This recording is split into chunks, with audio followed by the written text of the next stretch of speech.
Japan ও দক্ষিণ কোরিয়ার সতর্কতা তোয়াক্কা না করেই সোমবার মহাকাশে নিজেদের দ্বিতীয় গোয়েন্দা স্যাটেলাইট উৎক্ষেপণের প্রস্তুতি নেয় উত্তর কোরিয়া। নির্ধারিত সময়ে দেশটির উত্তর পশ্চিমাঞ্চলীয় স্পেস সেন্টার থেকে উপগ্রহ বহনকারী রকেটটি উৎক্ষেপণ করা হয়, তবে এবার ব্যর্থ হয় তাদের স্যাটেলাইট উৎক্ষেপণ।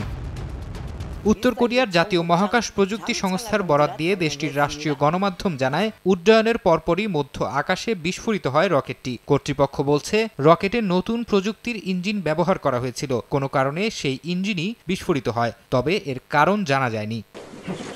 উত্তর কোরিয়ার গোয়েন্দা স্যাটেলাইট উৎক্ষেপণের চেষ্টা ব্যর্থ হওয়ার বিষয়টি নিশ্চিত করেছে জাপান। এক বিবৃতিতে দেশটির প্রতিরক্ষা মন্ত্রী জানান, উপগ্রহ বহনকারী রকেটটি বিস্ফোরণের পর পিত সাগরে পড়েছে। সতর্ক করা সত্ত্বেও মহাকাশে স্যাটেলাইট উৎক্ষেপণের চেষ্টার তীব্র নিন্দাও জানিয়েছে টোকিও।